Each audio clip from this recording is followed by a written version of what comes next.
E agora vamos dar continuidade à aula sobre os princípios da ventilação mecânica em anestesiologia. Então, a gente já tinha comentado um pouco sobre as principais funções respiratórias e nós iremos aprofundar um pouco mais sobre esse conteúdo.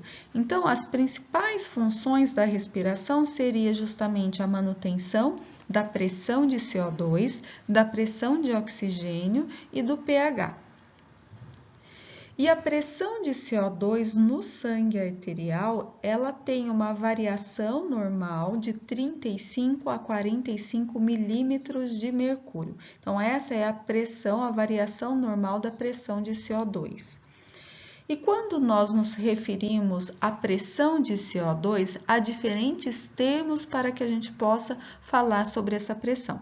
Então, nós temos a pressão arterial de CO2, e aí, para nos referirmos a essa pressão arterial, nós utilizamos o PAzinho CO2. Nós temos a pressão alveolar de CO2, que aí, quando estamos nos referindo à pressão alveolar, nós utilizamos o PAzão CO2. Temos a pressão venosa, PvCO2, e a pressão de CO2 no capilar, e aí é PcCO2. Então, diferentes termos para falar sobre a pressão de CO2, dependendo de onde estamos medindo essa pressão. Então, quando a gente fala que a pressão de CO2 ela tem uma variação de 35 a 45 milímetros de mercúrio, nós estamos nos referindo à pressão arterial de CO2. Então, PAzinho CO2. E aí, para que a gente possa medir a pressão arterial de CO2, nós precisamos fazer a gasometria. Então, a única maneira para medir com exatidão a pressão arterial de CO2 é fazendo a gasometria. O que nós podemos fazer na anestesia é medir a pressão no final da expiração de CO2. Então, que seria então a capnometria. O que é isso? É o EtCO2, End Tidal CO2, que é medir a pressão no final da respiração. Então, teoricamente, a pressão no final da respiração refere-se à pressão alveolar, porque o ar que está no final da expiração é o ar que está no alvéolo. Então, EtCO2 refere-se à pressão alveolar de CO2, e essa pressão alveolar de CO2 ela é muito semelhante à pressão arterial de CO2, que nós já comentamos que tem uma variação de 35 a 45 milímetros de mercúrio.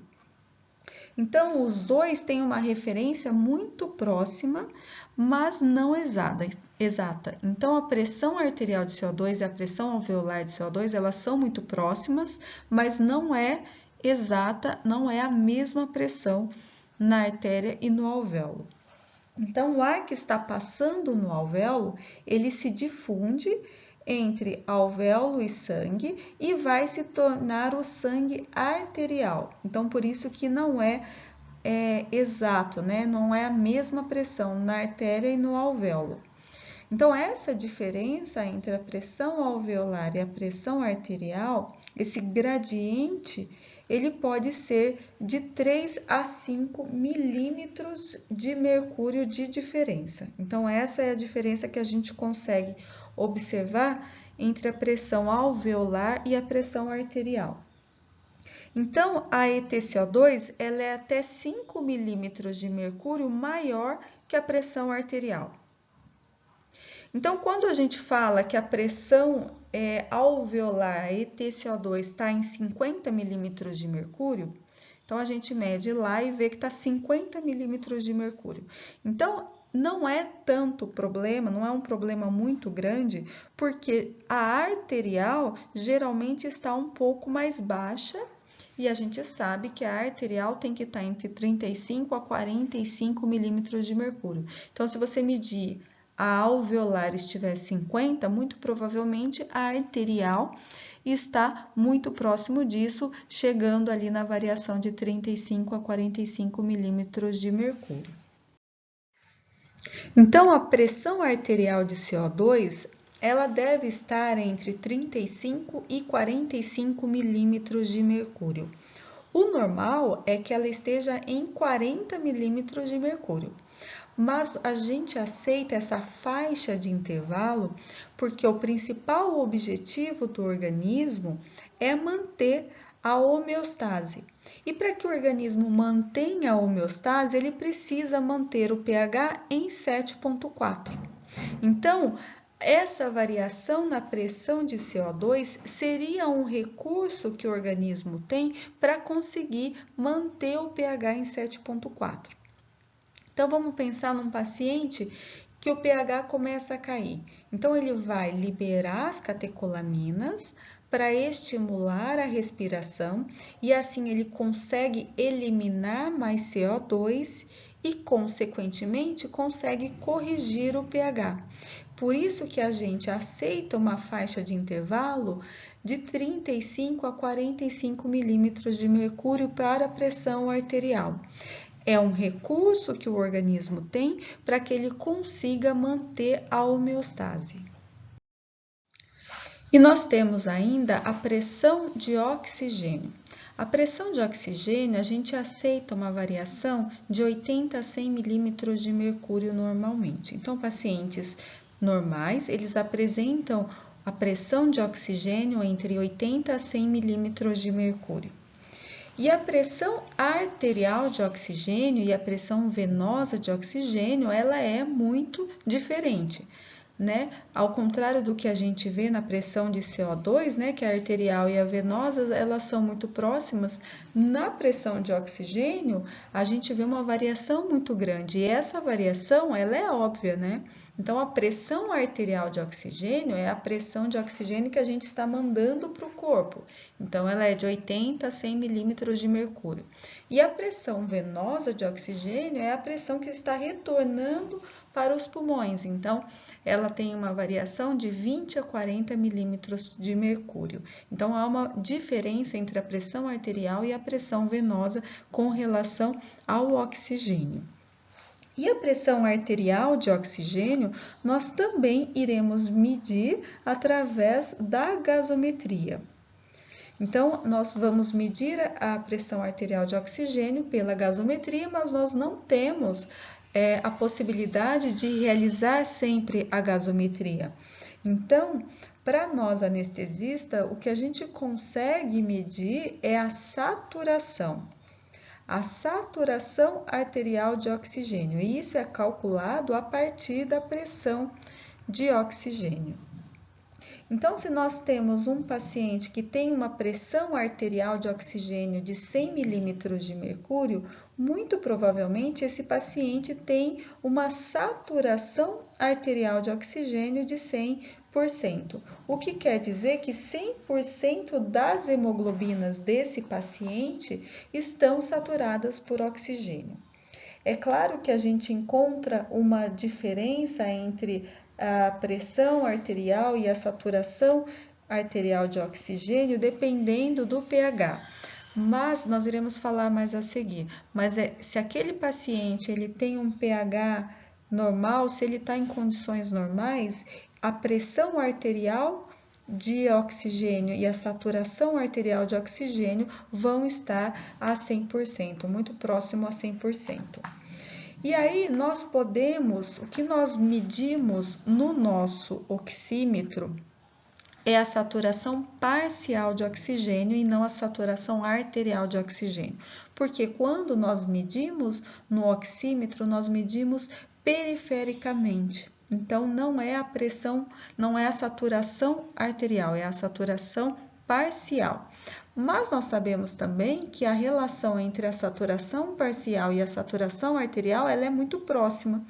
Embora existam alguns erros de medição que podem até dar alguma diferença, não é uma garantia que eles sejam iguais, mas nós utilizamos a saturação parcial de oxigênio e ela é muito próxima à saturação arterial de oxigênio.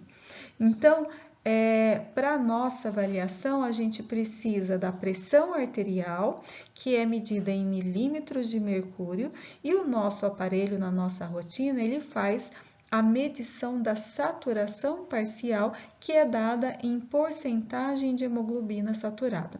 E nós já vamos falar a seguir um pouco mais sobre essa relação entre a saturação e a pressão.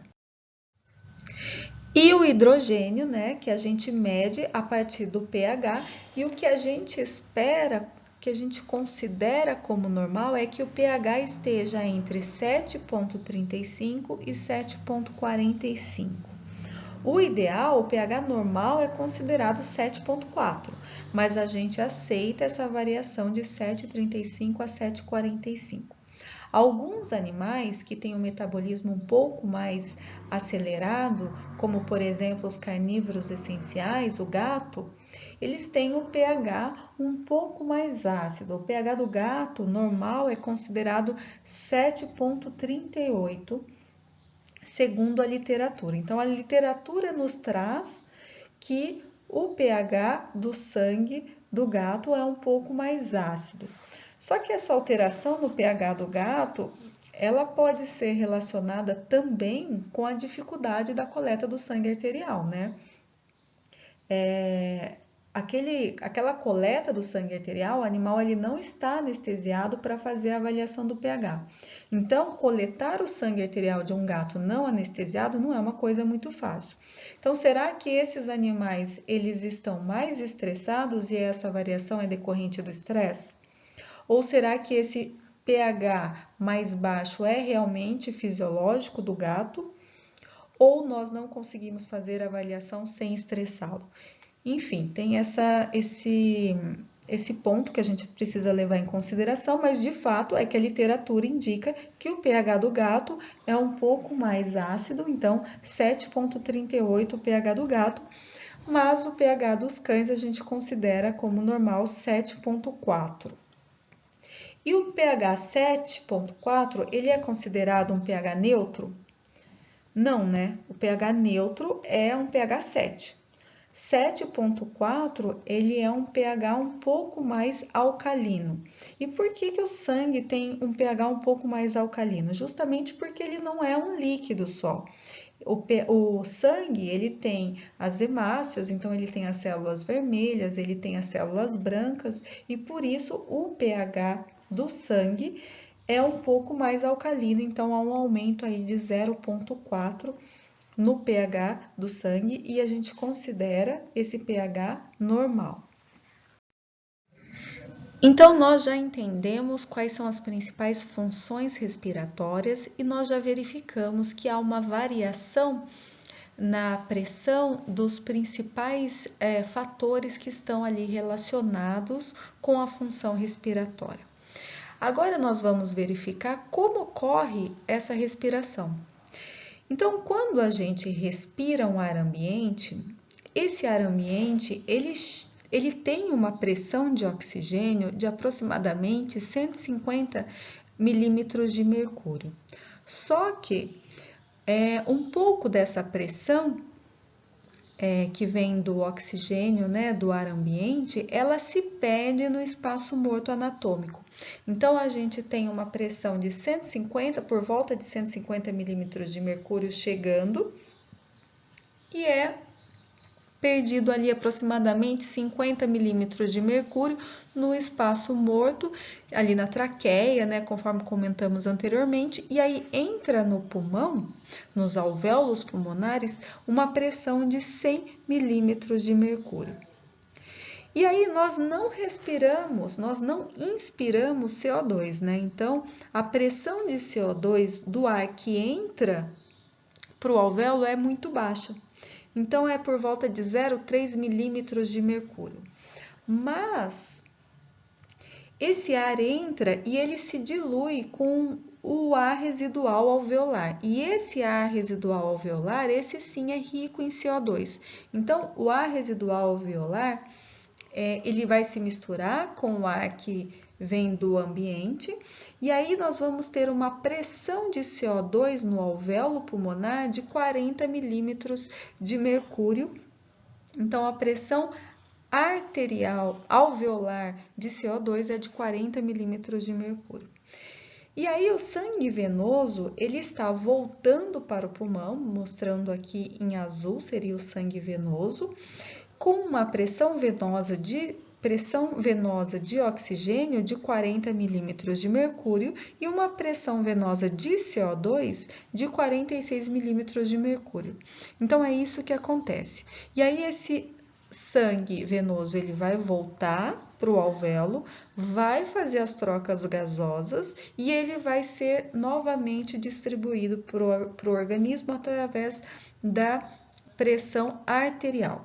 Então, esse sangue ele vai passar pelos alvéolos, pelos capilares pulmonares e sai do capilar com a mesma pressão alveolar. Então, ele vai sair com uma pressão arterial de O2, de oxigênio, de 100 milímetros de mercúrio e uma pressão arterial de CO2 de 40 milímetros de mercúrio. E aí, ele vai passar pela aorta e vai ser distribuído para todos os tecidos, os capilares de musculatura de víscera e tudo mais. E lá o oxigênio será utilizado no metabolismo, no ciclo de Krebs, né, produzindo como resíduo metabólico o CO2, e esse CO2, a produção dele será em torno de 46 milímetros de mercúrio. Por isso, nós consumimos o oxigênio, baixando de 100 para 40 milímetros de mercúrio, e o sangue venoso e a pressão de CO2 sobe para 46 milímetros de mercúrio. E ele chega lá no alvéolo e sofre novamente uma nova troca gasosa. Então, é isso que acontece quando a gente está respirando. Há uma variação na pressão de O2 e de CO2, conforme a gente respira, conforme esse oxigênio, esse CO2 vai sendo distribuído pelo organismo até que realize uma nova troca gasosa. E aí, como será que a anestesia ela pode interferir nesse ciclo? Será que a anestesia ela interfere nesse ciclo? Como será que nós, anestesistas, fazemos para interferir nesse ciclo sem prejudicar a função respiratória do animal? Antes ainda de falar sobre a interferência da anestesia nesse ciclo aí respiratório, eu gostaria de chamar a atenção de vocês e mostrar que nós sempre teremos o CO2 nos alvéolos. Então, sempre teremos um CO2 residual, nunca ele é eliminado totalmente. Isso porque o CO2 ele participa do sistema tampão, que vai garantir que seja mantido um pH no organismo dentro daquela variação aceitável. Então, por isso que nós não podemos eliminar totalmente o CO2. Então, o CO2 ele está constantemente circulando para poder garantir a homeostase do organismo, para tentar auxiliar a manter essa homeostase do organismo. Então, vocês vão observar que sempre há um CO2 residual no alvéolo e esse CO2 ele participa aí do processo no ciclo respiratório. Então, a primeira influência da anestesia nesse ciclo respiratório, na pressão que nós temos durante o ciclo respiratório, será com relação à escolha do ar que nós iremos dar ao nosso paciente. Então, se a gente optar por dar o ar ambiental, né, o ar do ambiente, nós vamos manter, então, uma pressão de 150 milímetros de mercúrio chegando, e aí dentro do alvéolo nós iremos manter a pressão alveolar de oxigênio de 100 milímetros de mercúrio, como falamos anteriormente. Agora, eu posso optar por dar um oxigênio a 100% para esse paciente. Quando eu dou um oxigênio 100%, a pressão de ar que vai chegar ali na traqueia é de 600 milímetros de mercúrio, o que vai resultar numa pressão alveolar de 500 milímetros de mercúrio. Então, se eu dou um ar rico em oxigênio, certamente a pressão arterial de oxigênio vai para 500 milímetros de mercúrio. Agora, se eu der 40% de oxigênio, essa pressão ela cai para 200, e isso é o que acontece quando a gente escolhe o ar que nós iremos fornecer para o paciente durante a anestesia. E é importante que a gente saiba, então, que a gente influencia desta forma. Eu posso ainda alterar a eficiência de eliminação do CO2, porque esse CO2 que eu estou eliminando, ele está em 40 milímetros de mercúrio em um paciente normal, mantendo então uma pressão alveolar de 40 milímetros de mercúrio. Agora, se eu causar uma depressão respiratória, e a gente sabe que a anestesia ela causa uma depressão respiratória, esse CO2 ele vai aumentar. Então, eu vou eliminar menos CO2 e o CO2 vai aumentar.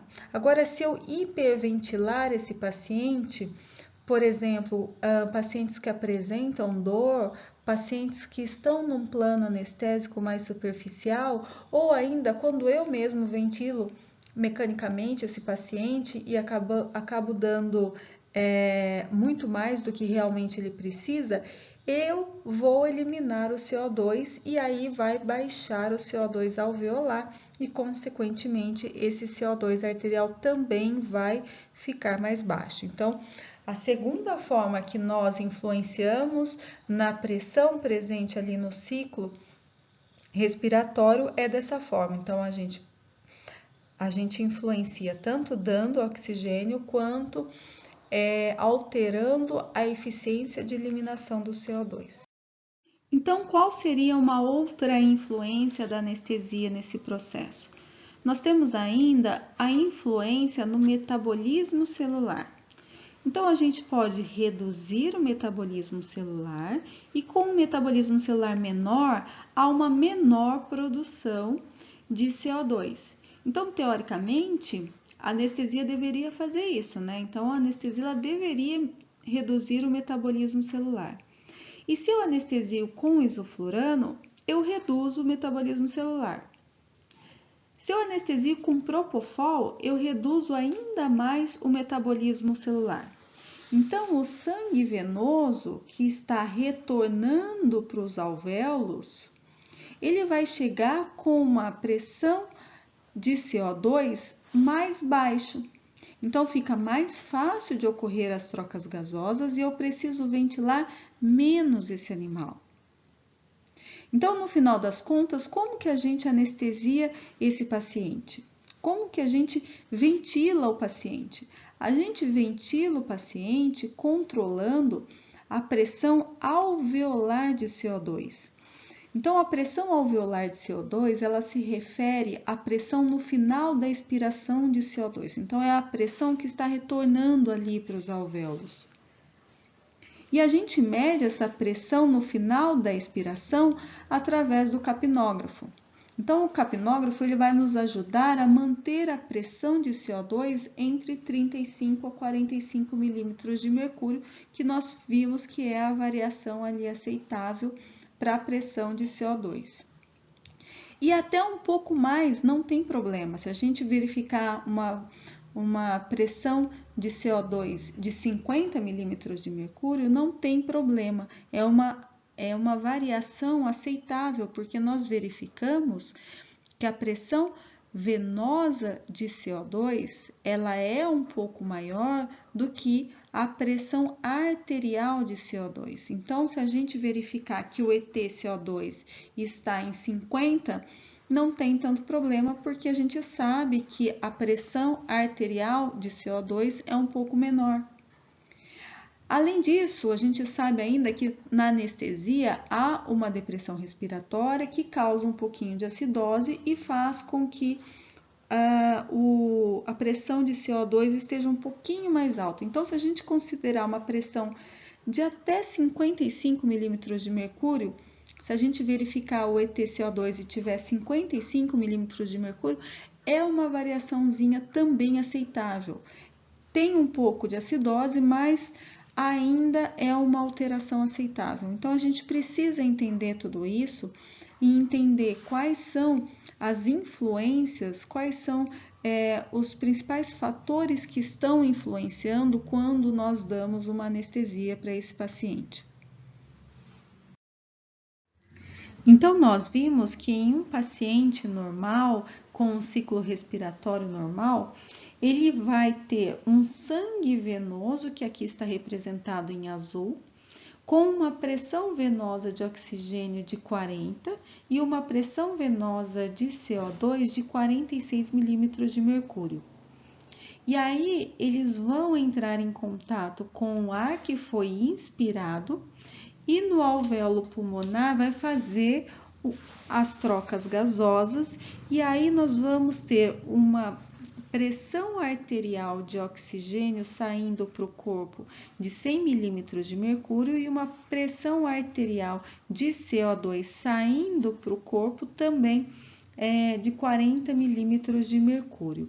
Então, nesta situação, os alvéolos estão sendo oxigenados de forma igual e aí você teria uma troca gasosa perfeita nesse caso. O problema é que a gente anestesia o paciente. E aí, quando a gente anestesia aquele paciente, a gente causa uma depressão respiratória. Então, o que é uma depressão respiratória? Depressão respiratória não é uma diminuição da frequência respiratória e da amplitude respiratória. Depressão respiratória não é isso. Depressão respiratória não é a depressão do volume minuto. Tudo isso são consequências da depressão respiratória. A depressão respiratória é a depressão do controle nervoso da respiração. Então, é a depressão de quimiorreceptores e de mecanorreceptores, a percepção das alterações de pressão arterial de CO2, de pressão arterial de oxigênio e de pH. Então, quando nós temos uma depressão respiratória, esses quimiorreceptores que percebem essas alterações e manda informações para o organismo para que ele atue, né? Então, quando ele percebe que tem uma variação na pressão de CO2, uma variação no pH, esses quimiorreceptores eles vão mandar informações para que o organismo atue e controle essas alterações. E aí, quando a gente anestesia o paciente, a gente deprime a ação desses quimiorreceptores e aí sim a gente verifica que ele não consegue mais manter aquele controle rigoroso para que haja homeostase. Então, se a gente tem uma depressão de um quimiorreceptor que percebe o aumento do CO2, por exemplo, a pressão arterial de CO2, ela não vai estimular esses quimiorreceptores com 45 milímetros de mercúrio, o que seria o normal, né? Então, só que esses quimiorreceptores, eles estão deprimidos. Então, nessa situação, nós não vamos verificar esse estímulo com 35 a 45 milímetros de mercúrio. Ele só vai conseguir estimular esses quimiorreceptores quando essa pressão arterial de CO2 chegar a 60, por exemplo. E aí isso é a depressão respiratória. Agora, aquele quimiorreceptor, ele não é mais capaz de perceber as alterações da pressão de CO2 com 45 milímetros de mercúrio, como ele fazia anteriormente a anestesia. Então, ele só vai conseguir perceber as alterações na pressão de CO2 quando essa pressão estiver em 60. Então, o paciente ele não respira mais. Não tem mais o estímulo respiratório. E aí, quando a pressão de CO2 chega a 60, aí sim ele vai respirar. Porque aí sim os quimiorreceptores terão uma sensibilidade àquela variação de pressão.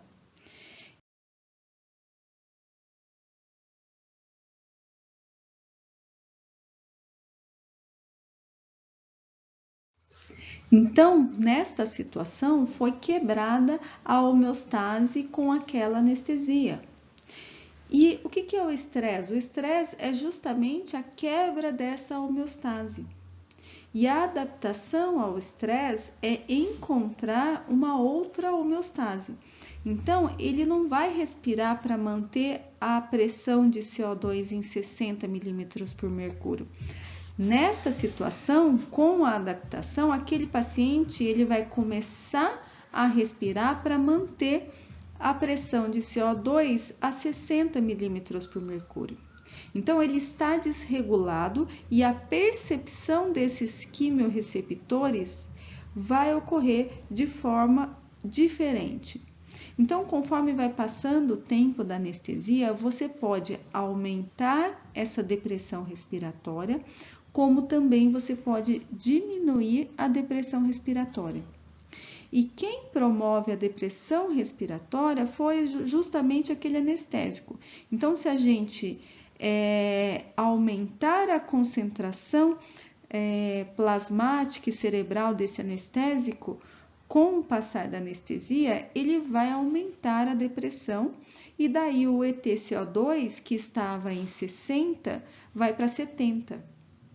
Se a concentração do anestésico baixou, se você diminuiu a concentração do anestésico, ele também vai diminuir a depressão dos quimiorreceptores. E aí começa a voltar o EtCO2, ou seja, ele não vai precisar mais estimular com 60. Então, ele passa a estimular os quimiorreceptores com 55. Então, vai voltando a estimular a respiração e vai baixando o EtCO2.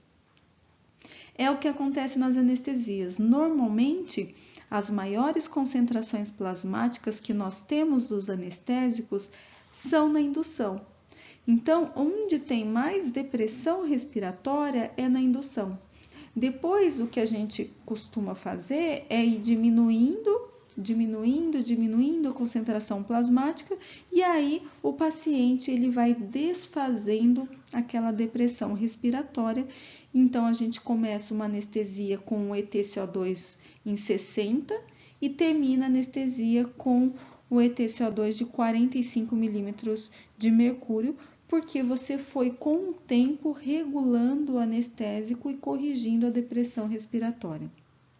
Então, são os quimiorreceptores que vão estimular a respiração.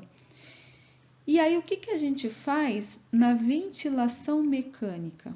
Como a ventilação mecânica alteraria todo esse processo? Então, na ventilação mecânica, esses quimiorreceptores, eles perdem a importância que eles têm. Porque na ventilação, quem vai ventilar é o aparelho, é a máquina. E aí, quem é o nosso quimiorreceptor é justamente o capnógrafo. E você que vai ajustar o ventilador para deixar o quanto você quer que aquele paciente receba de EtCO2. Então, a gente ajusta o ventilador para manter o EtCO2 em 45. Então, nesse caso, na ventilação mecânica, você não está mais medindo o pH.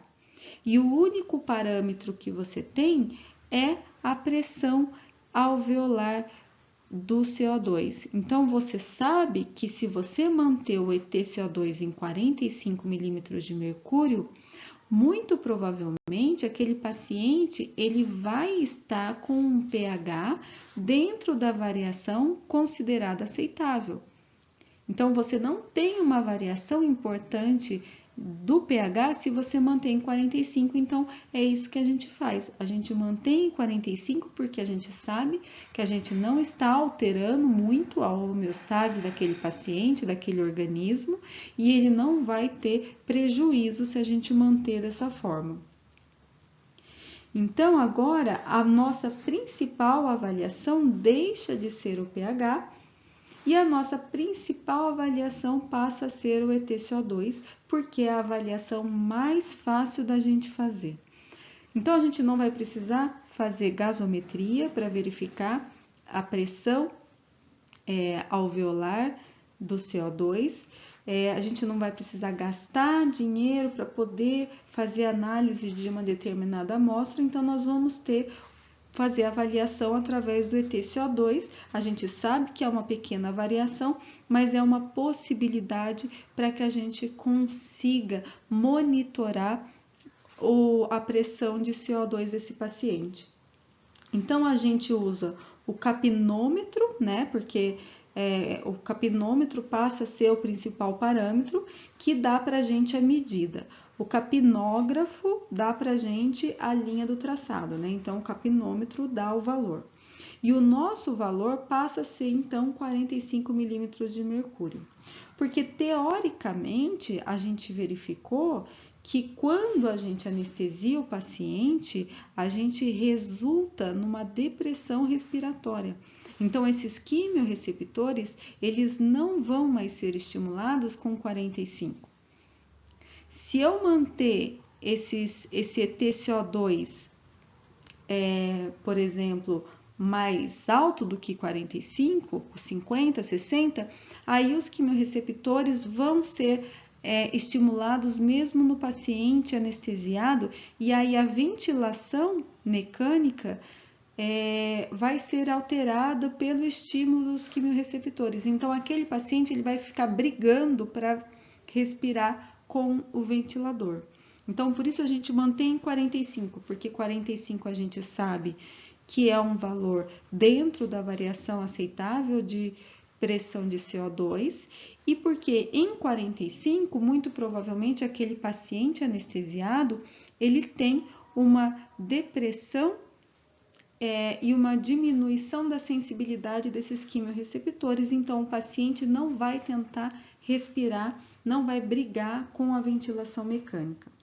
E aí, quando você termina a anestesia, desliga o ventilador, ele logo vai ativar os quimiorreceptores novamente, então em questão de segundos, 15 segundos, o animal volta a respirar e o desmame é mais fácil. Se você deixar o ETCO2 em 35, quando estiver mais próximo do final da anestesia, você já tem que ir aumentando o ETCO2, porque senão, quando você desliga o ventilador, esse ETCO2 ele vai demorar um pouco mais para chegar em 45 e poder estimular a respiração. Então, vai demorar mais tempo para o paciente respirar, porque o estímulo daquele paciente é em 45 e os quimiorreceptores só vão perceber esse estímulo quando essa ETCO2 sair de 35 e para 45, e aí vai demorar um pouco mais se você não for aumentando aos poucos até chegar no 45. Agora, se o ETCO2, se você mantém o paciente no ETCO2 de 45 milímetros de mercúrio e o paciente começa a brigar com o ventilador, pode acontecer também, né? Você mantém no 45, que a gente comentou que é o ideal, e aí aquele paciente está brigando com o ventilador, está tentando respirar. Isso significa que aquele paciente não tem depressão respiratória. Então, 45 que você manteve está ativando os quimiorreceptores, o que pode acontecer. E aí, nesse caso, você tem que baixar o ETCO2, reprogramar lá no aparelho, no ventilador, para que ele tenha um ETCO2 de 35, porque aí em 35 a gente sabe que o quimiorreceptor não vai ser estimulado e aí você consegue ventilar esse paciente e aí ele para de brigar com o aparelho.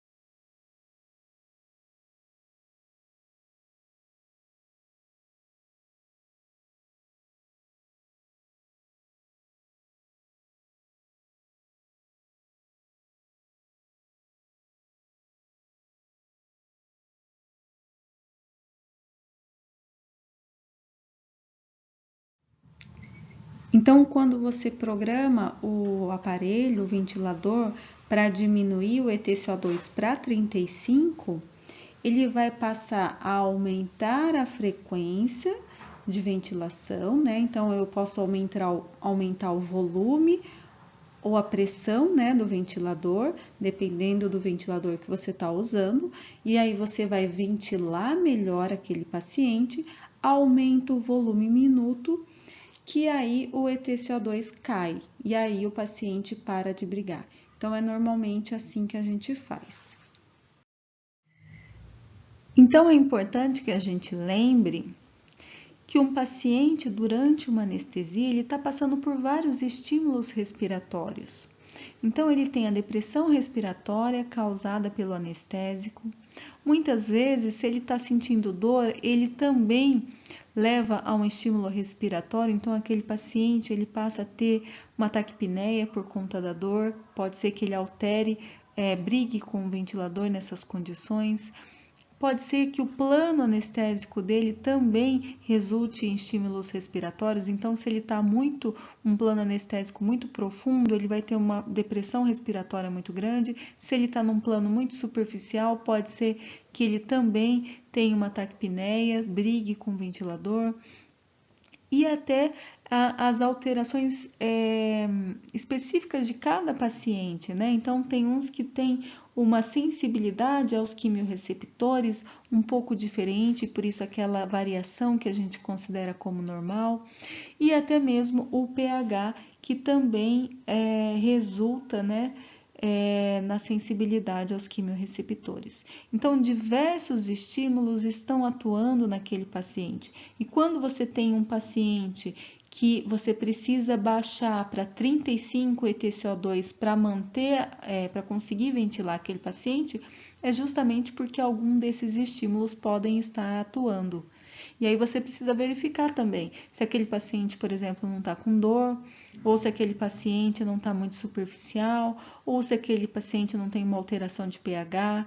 Então, é importante que você avalie aquele paciente naquele momento que você observa que que você vai ter que mexer no EtCO2 para conseguir ventilar aquele paciente.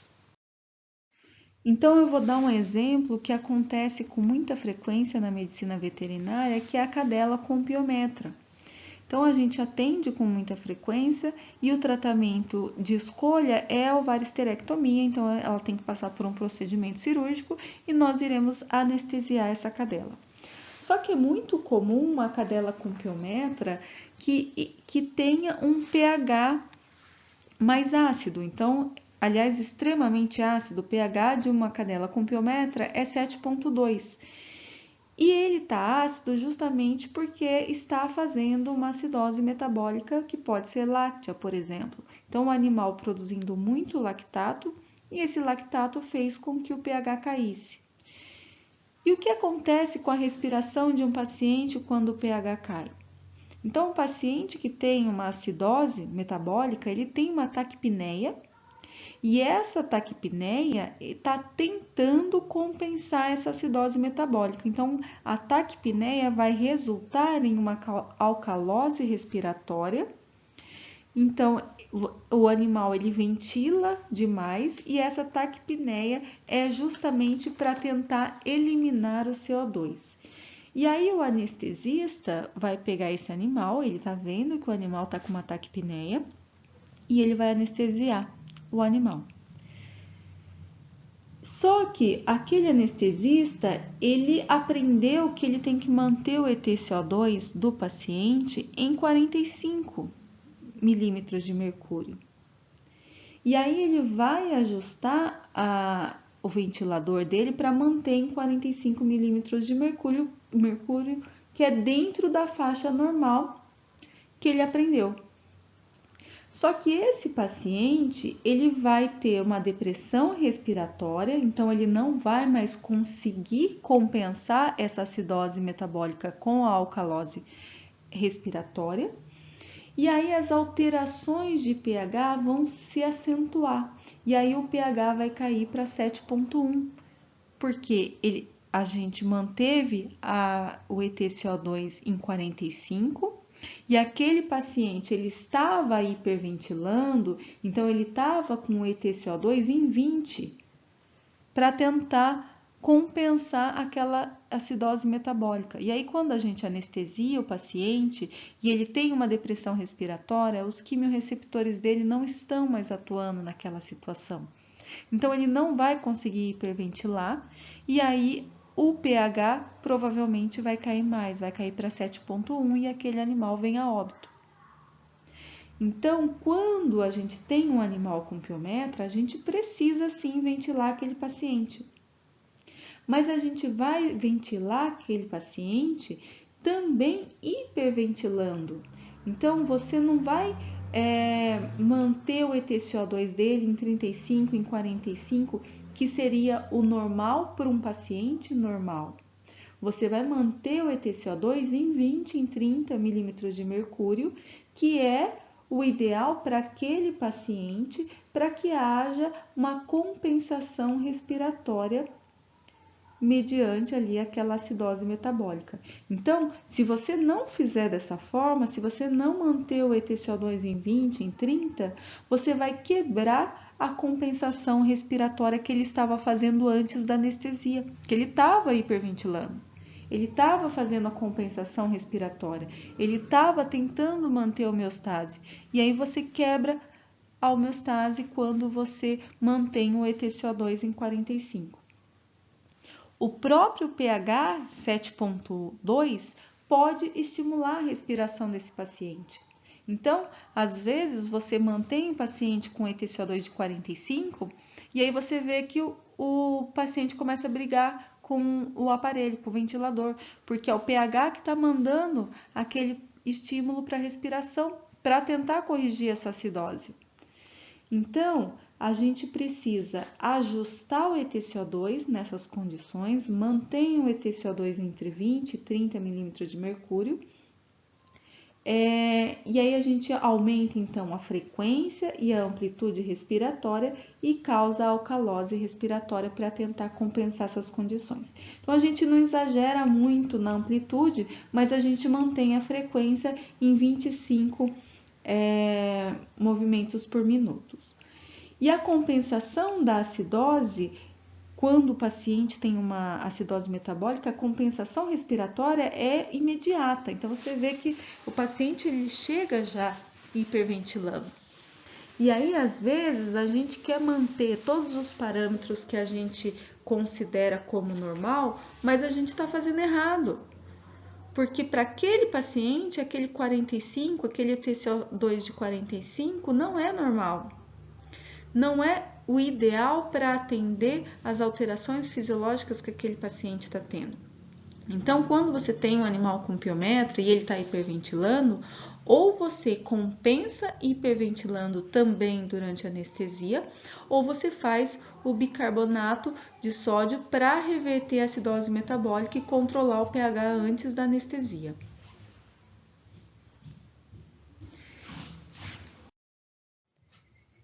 E aí vocês vão me perguntar, professora, qual o problema da cadela com piometra ter um pH 7.2? Conheço várias cadelas que passam por procedimento cirúrgico e não tem nenhum problema. Qual o problema em estar em acidose metabólica? Na verdade, o pH 7.2 não tem problema nenhum para a gente como anestesista.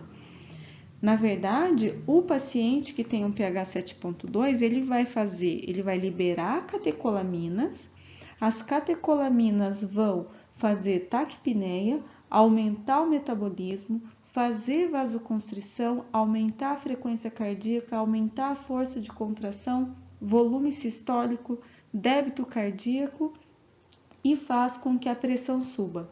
Então, se você for olhar para todas essas condições que a liberação de catecolamina vai causar por conta desse pH alterado, você vai falar, nossa, está sendo bom para esse paciente, principalmente para um paciente que vai para uma cirurgia, que a gente sabe que vai ter uma diminuição do débito cardíaco, vai ter uma diminuição, vai ter uma depressão respiratória. Então, me parece que todas essas situações ali vão ser benéficas para o paciente, e realmente vão ser. Um pH 7.2 não tem problema para o paciente e ele está nessa situação tentando compensar essa acidose metabólica.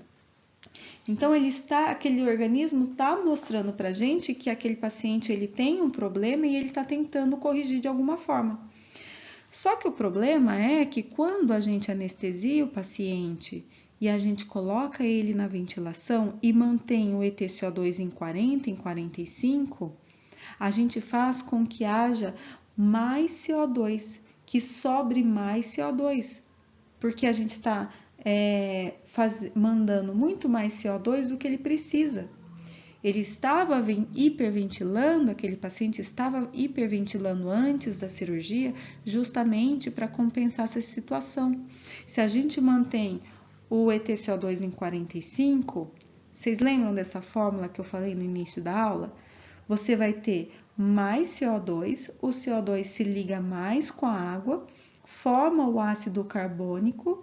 O ácido carbônico é doador de prótons, doa prótons e faz com que o pH caia ainda mais. E aí você forma mais ácido e o pH vai cair. E aí você vai ter um pH de 7,1. E o pH, quando ele cai, fica mais baixo que 7,15, as catecolaminas não funcionam mais. E aí que está o problema. O problema não é o pH 7,2, o problema é o pH abaixo de 7,15. Porque quando as catecolaminas não funcionam mais, esse paciente ele vai ter uma pressão caindo, o paciente vai vasodilatar, vai diminuir a frequência cardíaca, vai diminuir o débito cardíaco e o paciente vai morrer.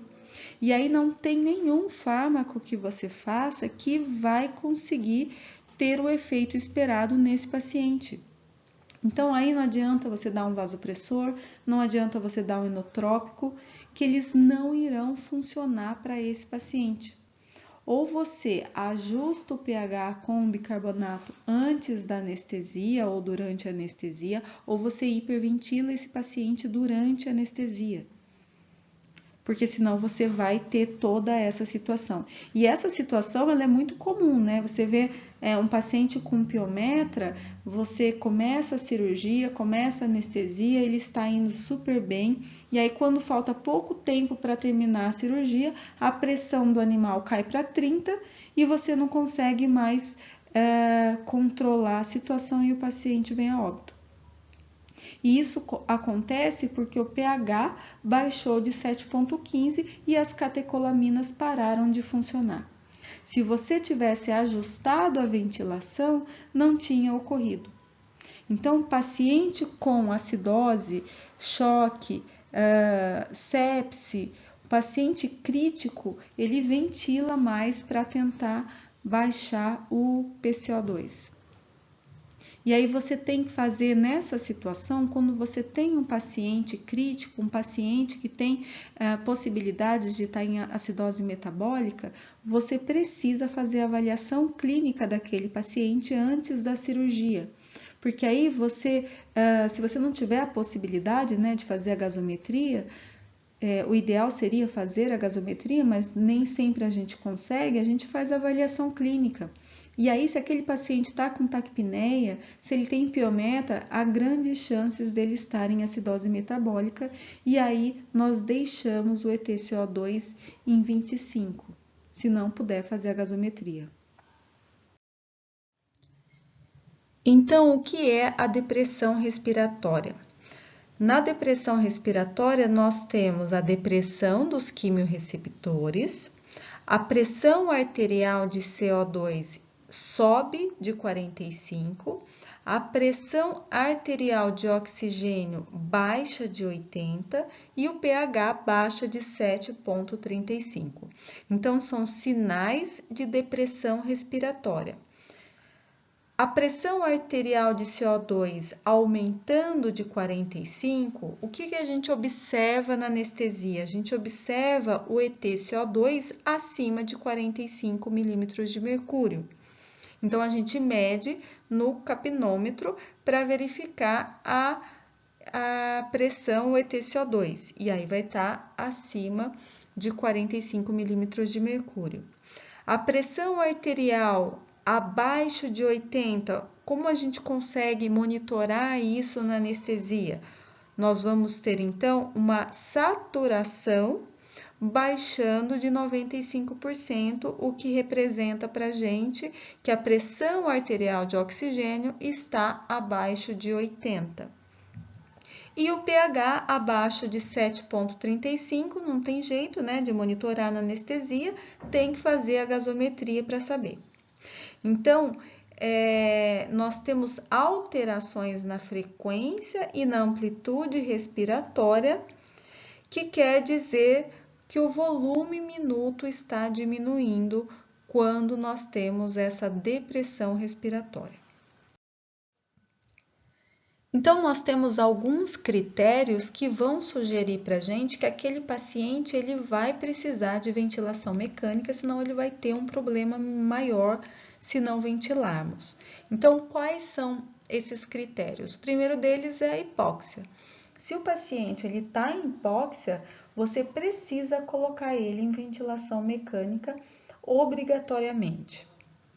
Um outro critério é a queda na pressão arterial de oxigênio. Então, pressão arterial de oxigênio menor que 60 milímetros de mercúrio, nós temos que colocar em ventilação mecânica. Mas a gente não mede a pressão arterial de oxigênio, né? A gente mede a saturação de oxigênio com o oxímetro e a gente verifica que quando ela está abaixo de 92%, obrigatoriamente eu tenho que ventilar esse paciente.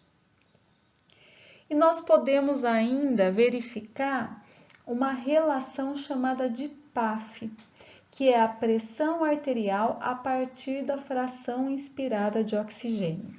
Então, a PAF, se ela estiver menor que 250, eu preciso ventilar esse paciente.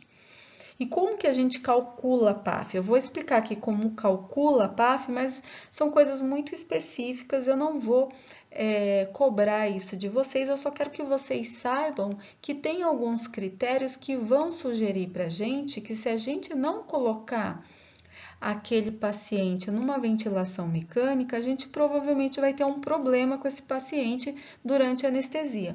Então, tem alguns critérios que vão nos auxiliar nesse sentido, mas não necessariamente você precisa saber calcular a PAF. Então, como a gente calcula a PAF? Eu falei que a PAF é a pressão arterial a partir da fração inspirada de oxigênio. Nós sabemos que um paciente que está respirando o oxigênio ambiente, ele tem uma fração inspirada de oxigênio igual a 0,21, que seria o 21% de oxigênio que tem na mistura do ar ambiente. Então, a FiO2 do ar ambiente seria 0,21. Então, se a gente pegar aquele paciente controle ali, que não tem alteração, ele tem uma pressão arterial de oxigênio de 100 milímetros de mercúrio, que nós já falamos anteriormente. E se eu dividir esses 100 milímetros de mercúrio por 0,2, que é a FiO2 do ar ambiente, nós vamos ter uma PAF de 500. Então, em condições normais, o paciente teria uma PAF de 500. Agora, se eu pegar um paciente com a pressão arterial de oxigênio abaixo de 60 milímetros de mercúrio, se ele tem, por exemplo, 50 milímetros de mercúrio e a FiO2 de 0,2, né, que eu estou dando o ar ambiente para ele, eu vou ter a PAF de 250. Então, igual ou menor a 250 é considerado um paciente crítico que eu terei que ventilar. Ou ainda, se eu pegar um paciente que está sendo ventilado, que estava com oxigênio 100%, que nós sabemos que a FiO2 de um paciente com oxigênio 100% é 1, se eu pegar esse paciente que estava com uma ventilação ruim, a pressão arterial de oxigênio dele estava em 200. Só que a FiO2 dele é 1, porque ele estava recebendo oxigênio 100%. Então, se eu dividir 200 por 1, vai dar 200, então a PAF dele é menor que 250 e o paciente ele vai morrer se a gente não ventilar ele. Então, tem que ventilar.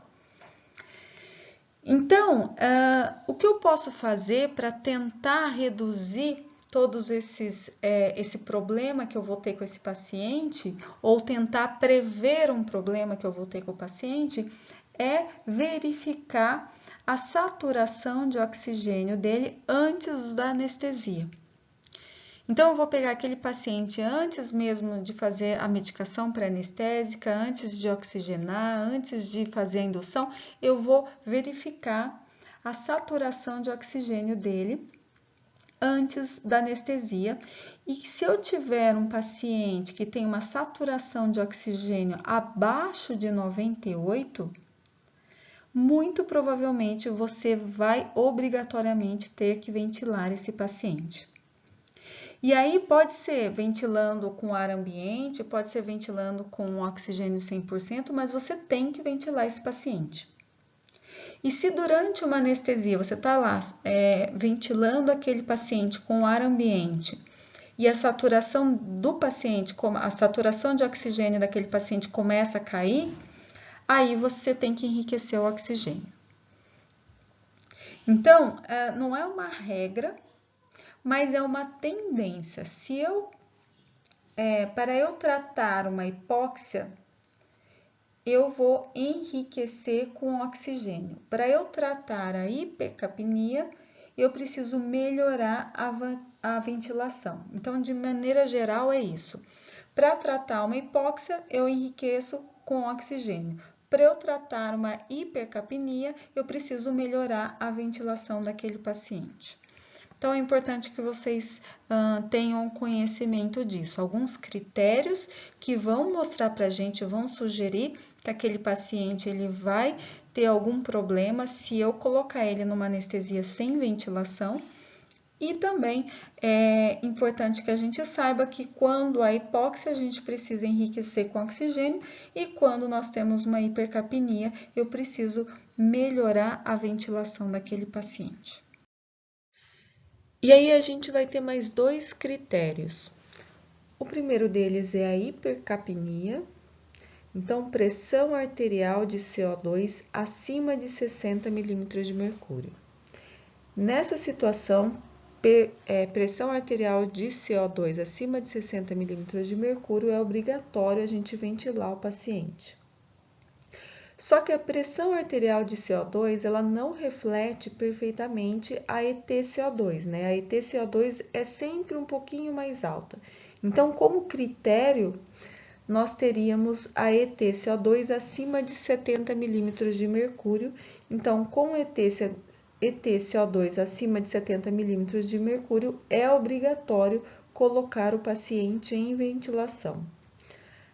Abaixo disso não é obrigatório, mas isso não quer dizer que aquele paciente não está tendo um problema. Então, provavelmente em 65 já há uma liberação de catecolamina, já faz taquipneia para tentar controlar essas alterações. Mas que a gente considera como critério é o EtCO2 acima de 70 milímetros de mercúrio. E aí, outro critério para que a gente precise ventilar o paciente é o esforço respiratório. Então, todo paciente que se apresenta dispneico com excesso de esforço respiratório significa que ele precisa ser ventilado.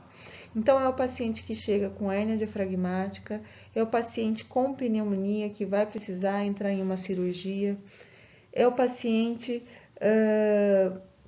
que tem edema pulmonar, ou qualquer outro paciente que tem esforço respiratório, aí nesse caso a gente precisa ventilar esse paciente. Então, são mais esses os critérios que necessariamente obrigam a gente a colocar aquele paciente em ventilação mecânica, senão eles terão um problema. Então, agora a gente vai falar sobre os ciclos respiratórios, e aí é importante que a gente lembre, né, que nós temos algumas diferenças com relação à ventilação. Então, nós temos a ventilação espontânea, que é a ventilação sem uso de equipamento, que é realizada pelo paciente sem o nosso controle. Nós temos a ventilação assistida. Nesse modo de ventilação, o aparelho determina o início da inspiração por um critério de fluxo ou pressão, mas o ciclo só é iniciado com o esforço do paciente. Então, nas duas situações tanto quando o início da inspiração é determinado pela pressão ou quando é determinado pelo fluxo, o disparo é feito pelo esforço inspiratório do paciente que vai acionar o aparelho. E nós temos a ventilação controlada. Então, nesse modo de ventilação, não há participação do paciente, o aparelho que determina todas as fases da ventilação. Esse é o tipo de ventilação mais utilizada na anestesia e o início da inspiração é determinado de acordo com um critério de tempo, ou seja, de acordo com a frequência respiratória regulada. Então, agora a gente vai falar sobre os ciclos ventilatórios. Então, a gente tem o ciclo ventilatório espontâneo, então quer dizer, o paciente está respirando normalmente sem a ajuda do ventilador. Então, quando o animal respira normalmente, um paciente saudável, toda vez que o paciente inspira, o volume de ar no alvéolo aumenta, como demonstrado aqui nesse gráfico, um aumento dessa linha. Quando ele expira, o volume vai diminuindo até voltar ao normal, que seria então ali a linha do zero. Então, esse é o volume de ar alveolar. O paciente estava recebendo um volume de ar e começa a inspirar e aí a curva sobe. Quando ele expira, o volume diminui e aí a curva volta ao zero. Agora vamos ver como seria o ciclo ventilatório com o gráfico do fluxo. Então, o fluxo é a passagem do ar. Então, se o ar entra no pulmão, quer dizer que o fluxo ele é positivo. Se não tem passagem de ar, o fluxo é zero e se o ar sai do pulmão, o fluxo é negativo. Então, isso seria então o fluxo, que é a passagem do ar. Então, se o paciente ele começa a respirar, ele gera um fluxo positivo. No final da inspiração, o fluxo começa a diminuir e aí a gente lembra que no começo é mais fácil o ar entrar e depois vai ficando um pouco mais difícil e o fluxo vai diminuindo até que ele volta ao zero. Não há mais entrada de ar, então, quando o fluxo está no zero. No final da inspiração, começa a expiração. E aí o fluxo fica negativo. Acabou a expiração, volta para o zero e o fluxo não tem mais fluxo de ar, não tem mais passagem de ar. Então, inspirou, o fluxo é positivo, não tem passagem de ar, o fluxo é zero, expirou, o fluxo fica negativo. Agora, então, a pressão na ventilação espontânea. Então, o que acontece é que contrai o diafragma, contrai a musculatura intercostal externa, nós já falamos sobre isso na aula anterior. Então, os músculos envolvidos na respiração, eles vão estar atuando na pressão. Então, há uma contração do diafragma, contrai a musculatura intercostal externa, suspende o tórax e aumenta o volume torácico, cria uma pressão negativa que gera um fluxo positivo e um volume positivo. E aí o ar vai entrando no tórax e conforme o ar vai entrando no tórax, essa pressão que até então ela é negativa, né? Ela vai permitir a entrada do ar e aí o ar vai entrando e vai tornando essa pressão positiva. Então, vai subindo essa linha da pressão até que chega a zero. Então, quando a pressão ela volta ali na linha do zero, significa que para de ter o fluxo de ar e aí a musculatura começa a relaxar. Então, a gente percebe um relaxamento do diafragma, tem a contração da musculatura intercostal interna e aí vai gerando uma pressão positiva e o ar sai do tórax, então seria a expiração. Então, o ar vai saindo do tórax e aí a gente tem uma diminuição do volume e uma diminuição do fluxo de ar. Então, um jeito fácil para entendermos o ciclo ventilatório é sincronizar essas curvas. Então, aqui demonstrando a curva do volume, do fluxo e da pressão. Então, nós vimos que quando ocorre a contração do diafragma, contrai o músculo intercostal externo também. E aí, nessa situação, cria-se uma pressão negativa, conforme demonstrado aqui no gráfico. E a partir do momento que a gente tem uma pressão negativa, o fluxo começa a ficar positivo e começa a entrar ar e o volume de ar no alvéolo aumenta. Então, quando a gente tem a queda da pressão, a pressão negativa, nós temos automaticamente um aumento no fluxo e um aumento do volume de ar nos alvéolos. Essa pressão, ela vai ficar negativa e enquanto essa pressão estiver negativa, eu tenho um fluxo positivo, o que quer dizer que está entrando ar no pulmão e o volume continua aumentando. E o volume ele vai ser máximo no momento que o fluxo voltar a zero e a pressão também voltar a zero. Então, nessas condições, eu tenho o volume máximo de ar dentro desses alvéolos. Então, pressão zero, fluxo zero, volume máximo. E aí, a pressão começa a ficar positiva. Então, a gente tem um relaxamento do diafragma e uma contração da musculatura intercostal interna, que vai gerar ali uma pressão positiva. E essa pressão positiva, ela é acompanhada com uma redução do fluxo e também uma redução do volume de ar. E aí, eu preciso ter, então, um fluxo negativo e uma pressão positiva para o volume de ar começar a diminuir. E o volume ele vai chegar no zero novamente na hora que a pressão voltar a zero e o fluxo também voltar a zero. Então, dá para ver que a pressão na respiração espontânea, a pressão torácica e o fluxo respiratório, eles estão diretamente relacionados. Enquanto tem uma pressão negativa, o fluxo está positivo e o volume só tende a aumentar. Quando a pressão se restabelece em zero, o fluxo volta a ser zero e também o volume volta a ser zero. Então, na ventilação espontânea, sempre tem que gerar uma pressão negativa e um fluxo positivo. E agora, para a gente conseguir comparar essa situação, quando nós temos uma ventilação assistida, quem dispara o ventilador é o paciente.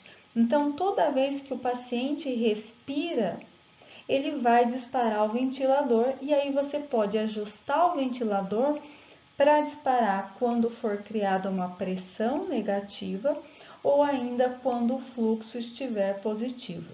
Então, quando alguma dessas duas situações acontecer, o ventilador ele vai disparar e vai iniciar um novo ciclo da ventilação. Então, não é o ventilador que inicia o ciclo ventilatório, é o paciente, diferente do que acontece na ventilação controlada. Então, na ventilação controlada, é o equipamento que vai controlar tudo e o paciente não vai ter controle nenhum do ciclo respiratório. Então, até agora eu mostrei para vocês o ciclo ventilatório na ventilação espontânea. E esse aqui seria o ciclo ventilatório em uma ventilação mecânica. Então, vamos ver como funciona o ciclo ventilatório na ventilação mecânica. Então, nós temos aqui o ciclo ventilatório medindo o fluxo em 4 etapas. Então, vamos começar falando primeiro da etapa 4, que seria o disparo. Então, eu vou disparar. E aí, quando eu disparo, eu inicio um ciclo respiratório, que significa a abertura da válvula inspiratória. Quando abrir a válvula inspiratória, eu permito o fluxo. Então, o fluxo está zero e imediatamente faz um fluxo positivo. E durante todo o disparo, eu vou manter um fluxo positivo. Então, no gráfico, seria essa linha vermelha. E aí, na sequência, eu tenho a fase inspiratória, que é a fase onde está entrando ar para o paciente, então tem um aumento do volume. Então, é a parte reta azul que chamamos de platô. Então, durante todo o platô, está entrando ar para o paciente. E aí, na sequência, nós temos a segunda etapa, que seria a ciclagem. Então, na ciclagem, é o fechamento da válvula inspiratória e a abertura da válvula expiratória. Então, fazendo isso, eu transformo um fluxo positivo em um fluxo negativo. E nesse momento começa a expiração. Então, o fluxo inverteu, por isso é que é uma linha reta, ele passando de positivo para negativo, uma linha descendente. Então, seria aqui, a ciclagem seria em amarelo, essa linha reta descendente. E aí eu tenho ainda a terceira etapa, que seria a fase expiratória, que é a fase de esvaziamento pulmonar. Então, o fluxo que é negativo, porque está saindo o ar, começa a ficar menos negativo até que ele chegue no zero. Aí o pulmão esvazia. Então, lembrando que enquanto está negativo, está saindo o ar do pulmão. Quando finaliza a fase expiratória, aí vai começar um novo ciclo, um novo disparo. Então, nós temos, recapitulando, nós temos o disparo, a fase inspiratória, a ciclagem, a fase expiratória e aí a gente inicia um novo ciclo com um novo disparo. Então, aqui nós temos a ventilação mecânica controlada, o que significa que todo o movimento respiratório é feito pela máquina. Então, o primeiro tipo de ventilação que nós veremos é a ventilação com volume controlada ou ventilação controlada volume. E aí, a primeira coisa que nós veremos será com relação ao disparo. Como é feito o disparo em uma ventilação controlada a volume? Então, o que dispara, o que inicia aquele ciclo é o tempo. Você determina o tempo que você quer que a máquina dispare com relação à frequência respiratória que você quer que aquele paciente tenha. Então, eu vou dar um exemplo. Eu quero que aquele paciente tenha uma frequência de 10 movimentos por minuto.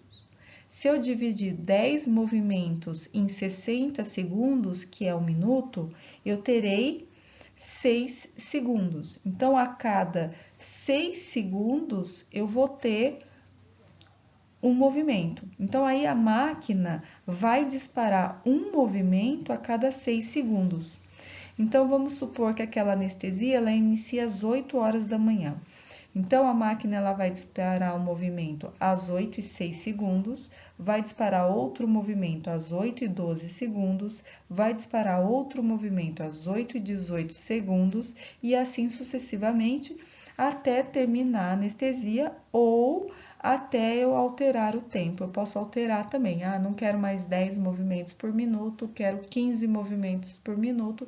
Então, eu altero e aí o disparo também vai alterar com relação ao tempo que você está ajustando. Então, onde as setas estão colocadas seria justamente o início de cada disparo que eu selecionei para a máquina fazer. E aí, a segunda coisa que a gente precisa entender é como eu vou ajustar o ventilador. Então, como eu vou determinar o quanto de ar que eu estou dando para aquele paciente. Então, o ajuste, ele é feito pelo fluxo. Então, eu vou gerar o volume a partir do fluxo que eu pretendo dar para aquele paciente. Então, se eu vou fazer, por exemplo, um fluxo de 50 ml por segundo, eu sei que o tempo da inspiração, então na fase inspiratória, o volume de ar que eu quero naquela fase inspiratória. Então, se a fase inspiratória ela dura 2 segundos e eu tenho 50 ml por segundo, quer dizer que o meu volume final durante a inspiração será de 100 litros. Então, se a gente olhar aqui no gráfico do fluxo, a fase inspiratória é o platô, né, que é essa linha reta. Então, nesta fase que a gente sabe que vai durar 2 segundos, aquele paciente ele vai conseguir receber um volume de 100 ml. Então, não existe na máquina um botão chamado volume. Eu vou ajustar o volume em um botão chamado fluxo. Então, o ajuste é pelo fluxo. Então, quanto maior o fluxo que eu der, maior será o volume que ele vai atingir. Agora, com relação à ciclagem, a ciclagem ela é feita pelo volume. Então, se você selecionou lá que você quer que o seu paciente receba 100 ml, quando der o final desses 100 ml, a máquina vai iniciar um novo ciclo, vai começar um novo disparo. Então, resumindo, eu estou ventilando nesse paciente a volume e eu vou ajustar essa ventilação pela frequência respiratória. Então, ajustando a frequência respiratória, eu estou ajustando o tempo que eu quero que ocorra cada ciclo. E aí, eu vou ajustar o volume que eu quero que tenha em cada ciclo de inspiração. Então, eu vou ajustar aquele ventilador para que aquele paciente receba na inspiração um volume determinado, que no caso aqui eu falei 100 ml durante toda a inspiração.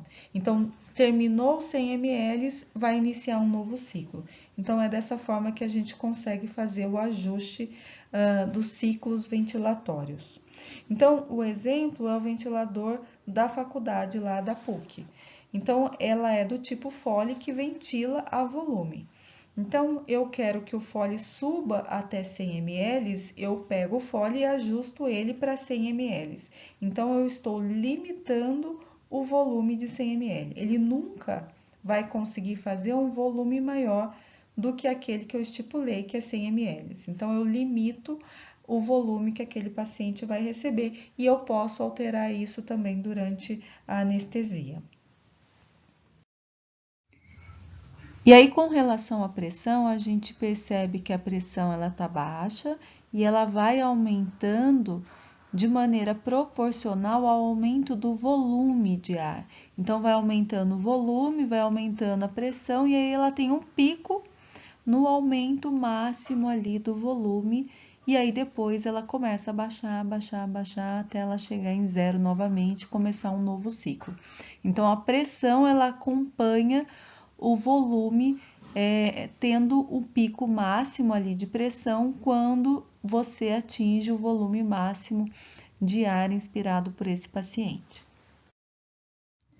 Então, como eu disse anteriormente, o ajuste do disparo é feito pela frequência. Então, comumente nós utilizamos 10 movimentos por minuto para cães, 15 movimentos por minuto para gatos e equinos nós utilizamos 6 movimentos por minuto. Lembrando que eu tenho até 25 movimentos por minuto que eu posso fazer. E aí, quanto maior o animal, menor é a frequência. A nossa frequência fisiológica em repouso é de 10 a 15 movimentos por minuto.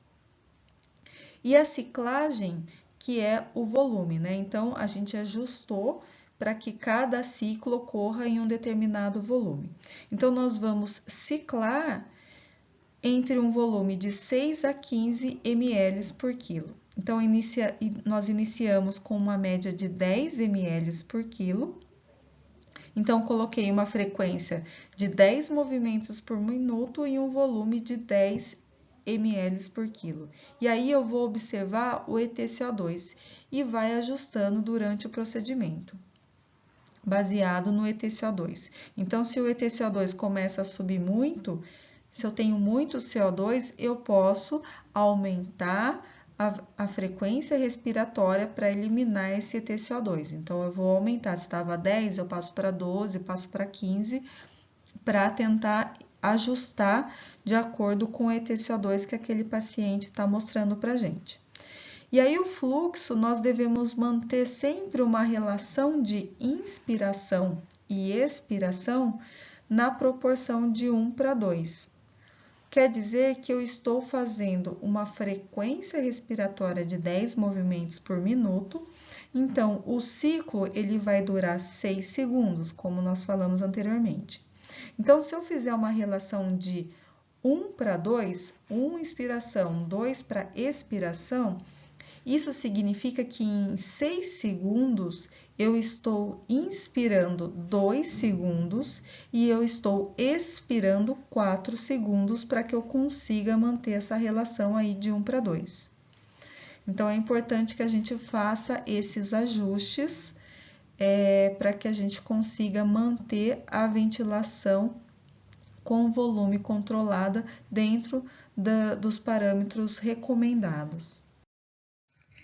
E nós temos ainda a ventilação controlada à pressão ou pressão controlada, que é uma outra modalidade ventilatória.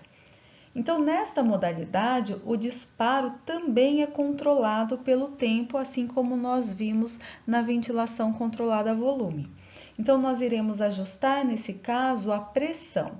Nós vamos ajustar para que tenha uma pressão que eu quiser durante a inspiração. Então, sem saber exatamente qual volume que vai chegar, que vai atingir naquela pressão que eu estipulei. Então, vai entrar o ar dentro do alvéolo até atingir a pressão que eu predeterminei. Então, se eu ajustar para que aquele paciente receba uma pressão de 8 milímetros de mercúrio, eu vou inicialmente dar um grande fluxo dentro do alvéolo. Então, se você verificar aqui no gráfico do fluxo, você vai ver um pico muito grande logo no início. Então, tem um grande fluxo de ar dentro do alvéolo e esse fluxo ele vai gerar um volume e aí a partir daí eu seguro essa pressão sem dar mais um fluxo, o fluxo cai, depois daquele pico o fluxo cai e sem permitir a saída de ar. Então eu vou manter a pressão, vou segurar a pressão pelo tempo que eu pré-estipulei, né, que eu pré-determinei, e também eu vou manter o volume ali. Então, eu tenho um platô na pressão e eu tenho um platô no volume por aquele tempo que eu pré-determinei. Então, vai entrar muito ar, todo o fluxo muito rápido, mantém aquele fluxo dentro do alvéolo, então aquela pressão determinada pelo tempo estipulado. Então, eu seguro o volume e o fluxo já cai. Eu vou determinar qual é o tempo inspiratório daquele ciclo e com isso eu ajusto qual é a ciclagem. Então, a ciclagem ela é ajustada pelo tempo que eu programei para que tenha a inspiração e a expiração daquele paciente. Então, quando eu abrir a válvula expiratória, e aí sim vai diminuir o volume, vai diminuir a pressão e vai voltar a zero e depois iniciar um novo ciclo, aumentando novamente a pressão, dando um grande fluxo e aumentando o volume para atingir o platô. Então, é dessa forma que acontece a ventilação controlada à pressão. E aí, como que eu vou ajustar a ventilação controlada à pressão? Então, a gente pode ajustar pela frequência respiratória, né? Então, a gente pode manter a frequência respiratória de 6 a 25 movimentos por minuto. Em cão, geralmente, a gente mantém a 10 movimentos por minuto e no gato a gente utiliza geralmente 15 movimentos por minuto. Claro que isso daí tem uma variação e aí você pode ajustar dessa forma. Com relação à pressão, o platô a gente mantém de 8 a 12 centímetros de água, podendo chegar até a 15, então a gente tem aí uma variação boa no ajuste da pressão, podendo chegar até 15 centímetros de água. E a ciclagem nós devemos tomar muito cuidado, mais do que na ventilação controlada a volume.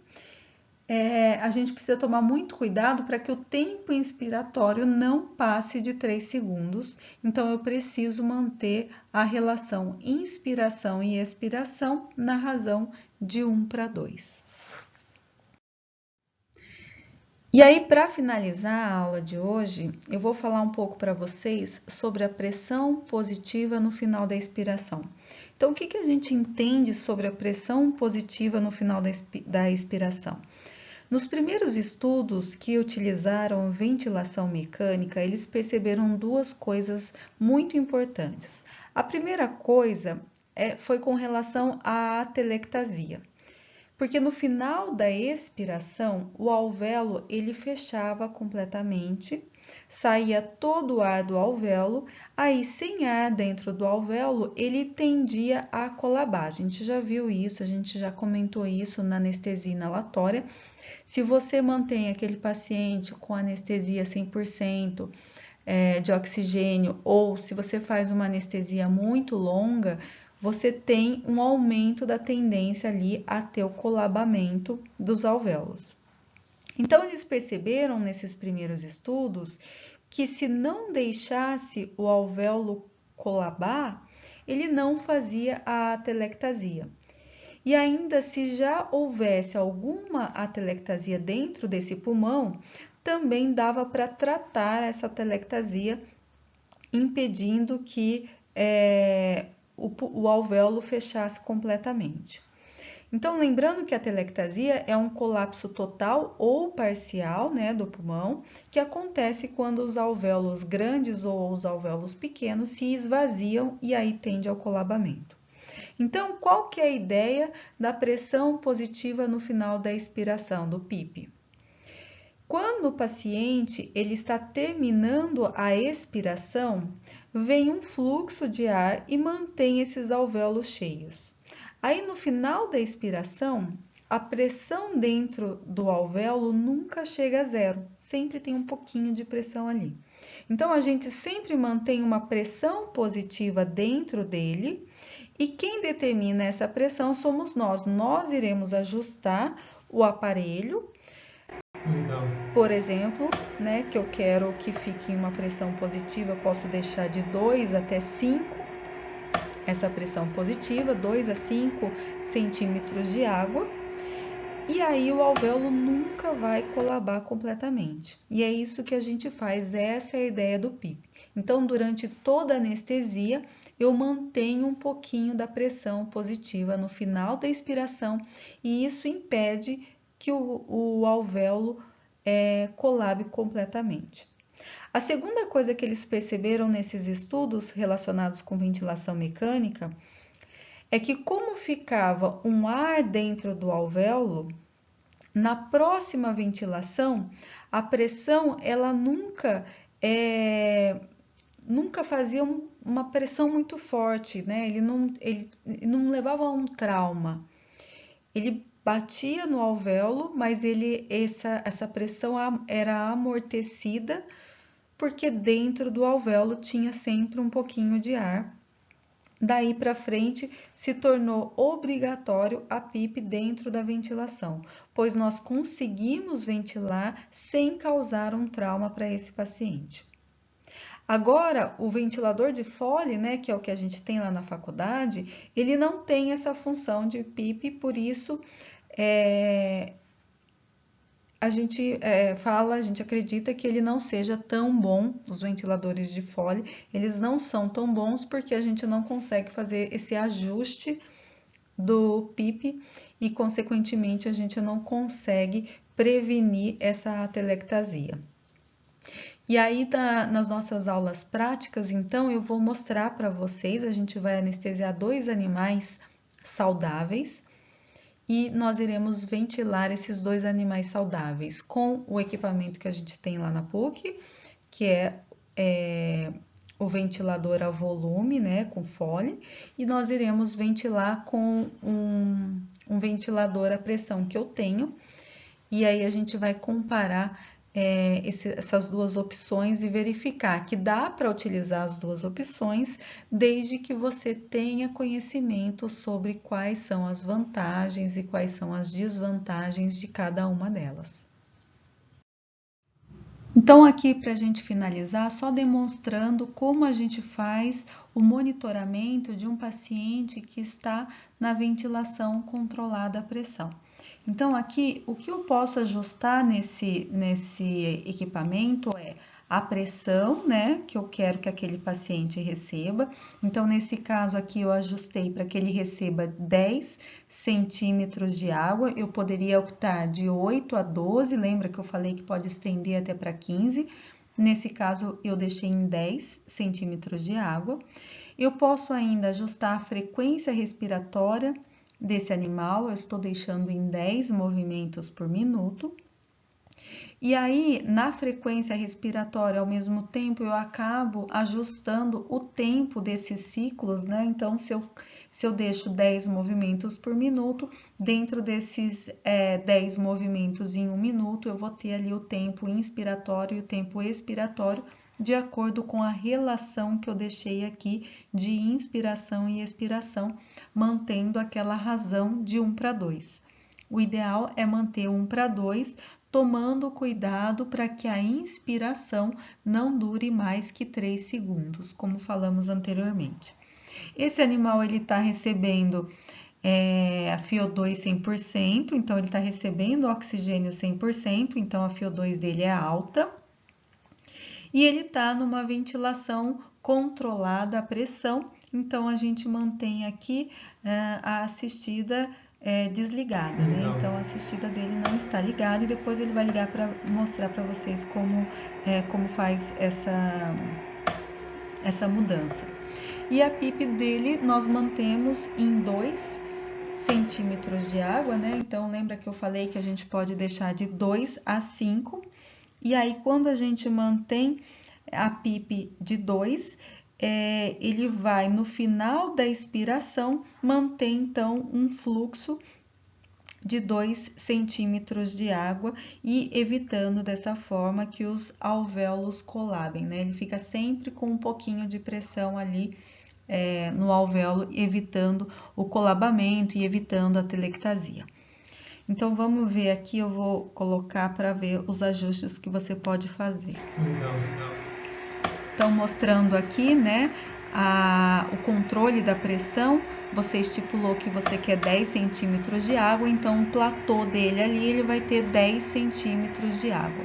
E aí, ele mantém o platô pelo tempo que você pré-determinou ali, então ele vai manter aquela pressão, não vai deixar com que o ar saia, então vai manter o volume, o platô do volume e o platô da pressão por aquele tempo ali que você determinou para que tenha cada um dos ciclos, e aí depois ele abre a válvula expiratória, sai todo o volume de ar e aí ele volta a zero a pressão e depois inicia um novo ciclo. Então, é assim que funciona basicamente.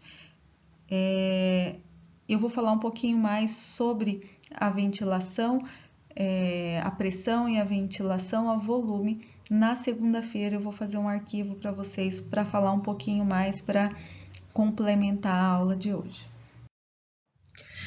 Então, pessoal, era isso que eu queria passar para vocês na aula de hoje.